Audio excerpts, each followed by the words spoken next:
कौन सा दिख रखा है that reproduction likewise is a characteristic. Definitely living की characteristic है, non-living reproduction show नहीं करते, ठीक है.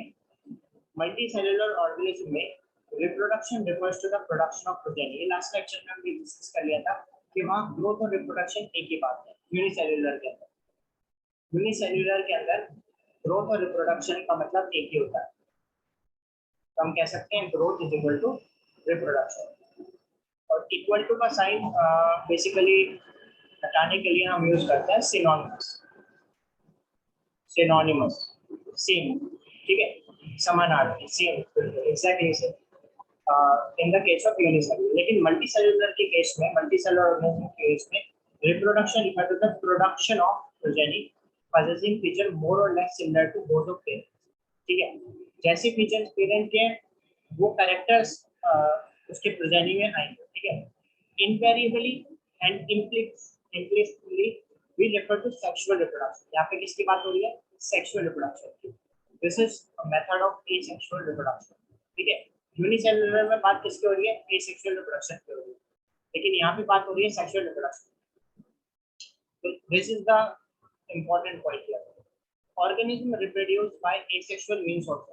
Organism sexually भी reproduce करते हैं और sexually भी reproduce करते हैं. ठीक है. So fungi multiply. अब these few lines are very important. Fungi multiply and spread easily to the millions of asexual spores by produce. They reproduce.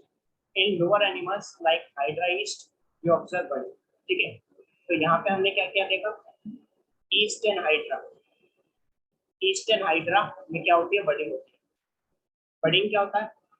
Budding मतलब ये जैसे कि हमारे पास ईस्ट का कोई ऑर्गेनिज्म है, इसके ऊपर एक छोटी सी ग्रोथ हो गई, फिर वो बड़ा होते होते सेम साइज ग्रो कर लेगा और फिर यहाँ से अटैच होकर दो अलग अलग बॉडी मिल जाएगी. ठीक है, एग्जैक्टली सेम. तो ये एसेक्सुअल रिप्रोडक्शन का ही एक टाइप है. Fungi multiply and easily spread to millions of asexual spore. तो फंगी किससे करती है? by forming spores. ठीक है, yeast and hydra by budding. Planaria को प्लेटफॉर्म भी कहते हैं. प्लानेरिया को क्या कहते हैं? प्लेटफॉर्म. तो अगर प्लेटफॉर्म की बात करी जाए तो वी ऑब्जर्व ट्रू रीजनरेशन. ठीक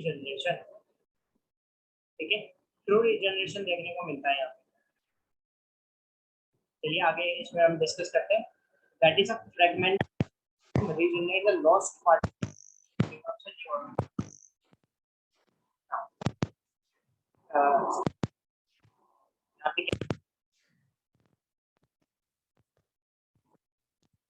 The fungi, filamentous algae and protonyma of moss all multiplied by fragmentation.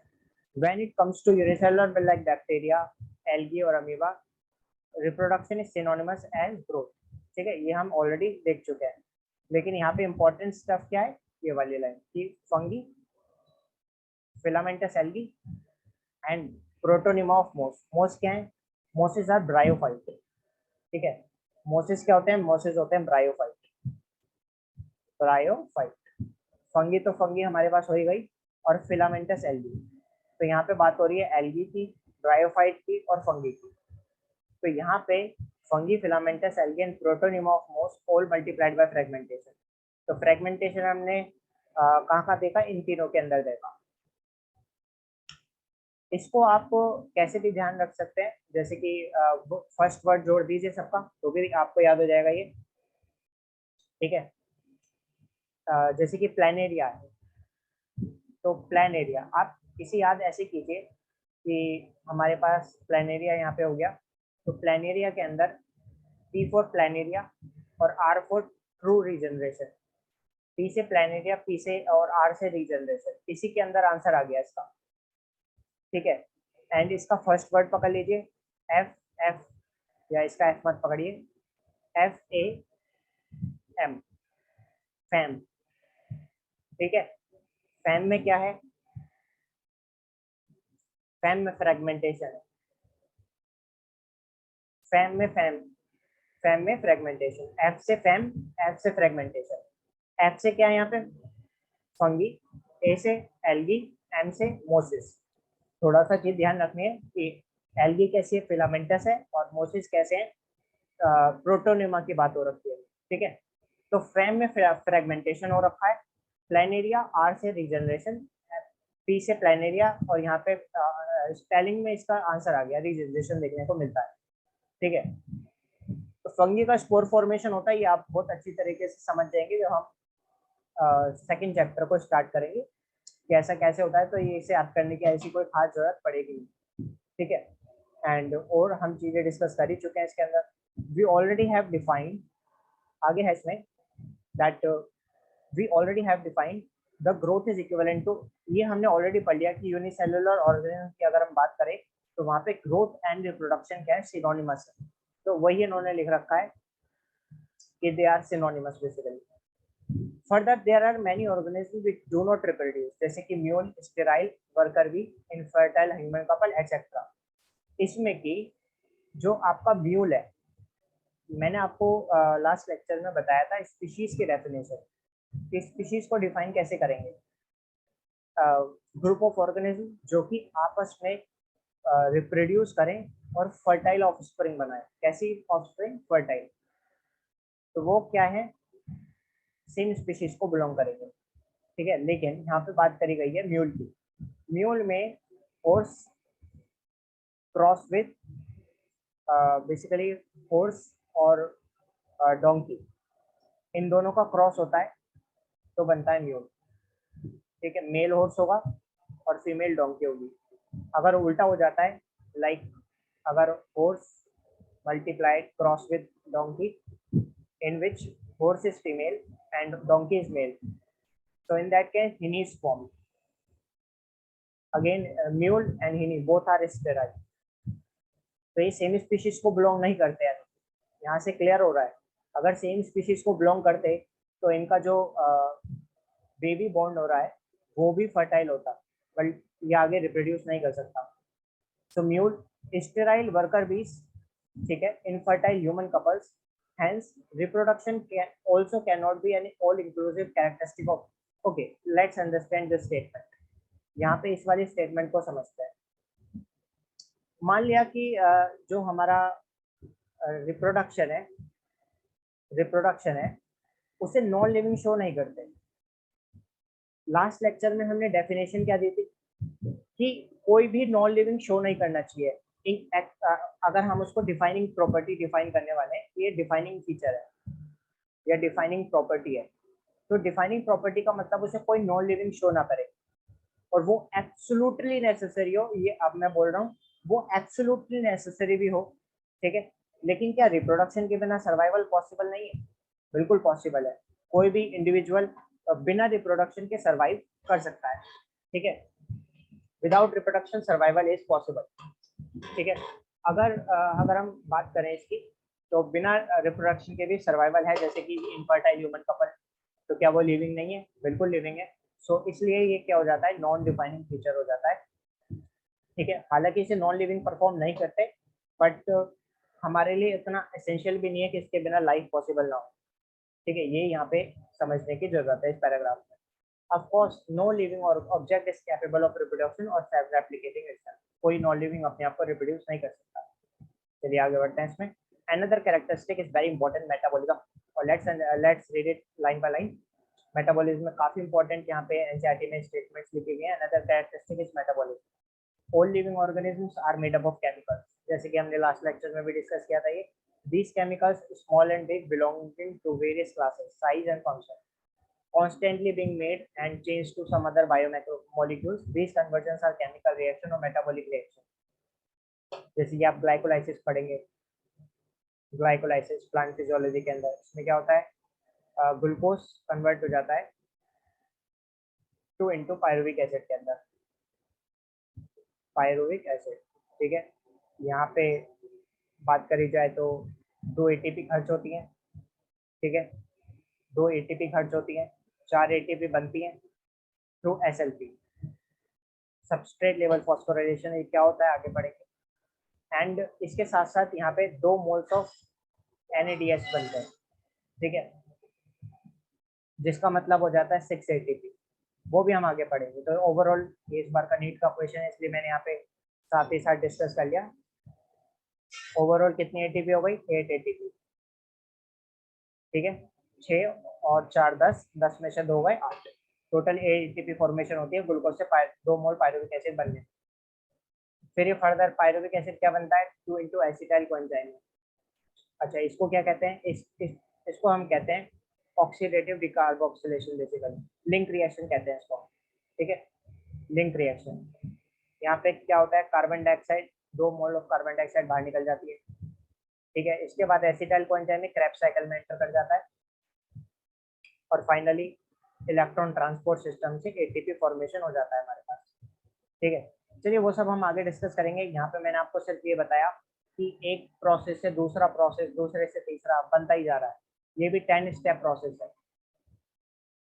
यहाँ हम देखते हैं कि CO2 और H2O जो है वो कार्बोनिक एनहाइड्रेस के प्रेजेंस में H2CO3 बना लिया।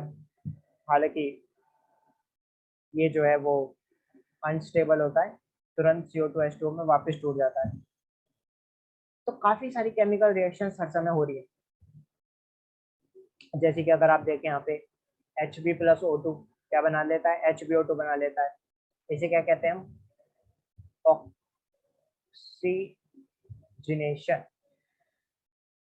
अच्छा, what is the difference between oxygenation और oxidation? Oxidation apart from spelling, spelling के अलावा क्या डिफरेंस है इन दोनों में? तो देखिए, यहाँ पे हीमोग्लोबिन में जो आयरन होता है, हीमोग्लोबिन में डेफिनेटली हीमोग्लोबिन की स्ट्रक्चर इस तरीके से होती है और इसमें जो चार्ज होता है वो फेरस होता है बेसिकली। अगर ऑक्सीडेशन हो रहा होता तो ये फेरस फेरिक में कन्वर्ट हो जाता, लेकिन ये ऑक्सीडेशन नहीं हो रहा। यहाँ पे सिर्फ इसको जो अपने साथ रख रहा है, कंबाइन कर रहा है, तो इसे ऑक्सीजनेशन कहते हैं। ऑक्सीडेशन का मतलब होता है ये कि Fe+2 Fe+3 में कन्वर्ट हो जाए, ऐसा होता है। इसको मिथेनोग्लोबियम में कहते हैं, मिथेनोग्लोबियमिया। इससे पॉइजनिंग होगी ultimately, it causes death. Carbon monoxide जब जुड़ती है तो वो भी एक पॉइजन की तरह काम करता है। तो बेसिकली ऑक्सीडेशन अगर हो जाए आयरन का, हीमोग्लोबिन में जो आयरन प्रेजेंट है, तो that cause serious trouble to us. ठीक है, चलिए आगे देखते हैं इसमें। तो बेसिकली काफी सारी मेटाबॉलिक रिएक्शंस चल रही हैं। These conversions are chemical reaction और metabolic reaction. There are thousands of metabolic reactions simultaneously एक साथ चल रही है हमारी लिविंग ऑर्गेनिजम्स के अंदर। चाहे वो बीट द यूनिसेलुलर और मल्टीसेलुलर, यूनिसेलुलर ऑर्गेनिज्म या मल्टीसेलुलर, सबके अंदर चल रही है। ग्लाइकोलाइसिस सबके अंदर होता है, चाहे वो प्रोकैरियोट हो चाहे वो यूकैरियोट हो। All plant, animal, fungi, microbe exhibit metabolism. अगर जिंदा है तो वो मेटाबॉलिज्म शो करेगा 100%। ठीक है, तो इसका मतलब एक बात साफ हो गई। पहली बात तो नॉन लिविंग शो नहीं करते, नॉन लिविंग शो नहीं करते। मेटाबॉलिज्म डिफाइनिंग फीचर हो गया। एक तो नॉन लिविंग शो नहीं करते और वो जरूरी ही जरूरी है, अगर ये नहीं तो कुछ भी नहीं। तो मेटाबॉलिज्म जरूरी है, इस वजह से it's a defining property, defining feature. आगे एनसीईआरटी ने एक लाइन कहा है यहाँ पे कि टेस्ट ट्यूब में जो मेटाबॉलिक रिएक्शंस हो रही हैं, मेटाबॉलिक रिएक्शंस, ठीक है, जैसे कि हम टेस्ट ट्यूब बेबी बनाते हैं, टेस्ट ट्यूब बेबी। ठीक है, तो टेस्ट ट्यूब बेबी प्रोग्राम में या फिर और भी हम काफी सारी इन विट्रो रिएक्शन कराते हैं। मैंने आपको लास्ट लेक्चर में भी इन विट्रो का मतलब समझाया था। इन विट्रो मतलब टेस्ट ट्यूब। तो टेस्ट ट्यूब में जो रिएक्शंस हो रखी है, वो जो रिएक्शंस हो रही हैं वो भी मेटाबॉलिक रिएक्शंस ही हैं। ठीक है, तो ये लिविंग प्रोसेस हो रहा है यहाँ पे, जो भी हो रहा है हम इसको बेसिकली लिविंग तो नहीं कहेंगे, लेकिन श्योरली लिविंग रिएक्शंस है। ये नॉन लिविंग रिएक्शंस नहीं है। अगर मेटाबॉलिज्म हो रहा है तो वो लिविंग हो रहा है, ये लिविंग रिएक्शंस हो रही है यहाँ पे। चलिए एनसीईआरटी से पढ़ते हैं हम इसे। द सम टोटल, एनसीईआरटी ने डिफाइन किया है इसको। ठीक है, एंड लेट्स हाईलाइट दिस। तो यहाँ पे एनसीईआरटी ने कहा है कि basically the sum total of all the chemical reaction occurring in our body is metabolism. ठीक है, तो ये आप ध्यान रखेंगे, काफी इंपॉर्टेंट लाइन हो जाती है। उसके बाद हम आगे बढ़ते हैं कि कोई non living object metabolism show नहीं करता, जैसे कि अभी हमने डिस्कस किया। So metabolic reaction can be demonstrated, इसे आउटसाइड द बॉडी डिमोन्स्ट्रेट किया जा सकता है, जिसको हम सेल फ्री सिस्टम कहते हैं। An isolated metabolic reaction outside the body of organism performed in a test tube in vitro, ठीक है, is neither living, ना तो वो लिविंग है ना वो नॉन लिविंग है, लेकिन लिविंग रिएक्शंस हैं वो. Hence metabolism is defining feature of all living organisms without exception. इसमें कोई एक्सेप्शन नहीं है, ठीक है, बिना किसी एक्सेप्शन के हम बात करेंगे. Isolated metabolic reaction in vitro, isolated मतलब अलग से कर रहे हैं आप लोग, not living things but surely living reactions है वो. यहाँ पे क्या कर रहे हैं आप, यहाँ पे लिविंग रिएक्शन. आगे देखते हैं.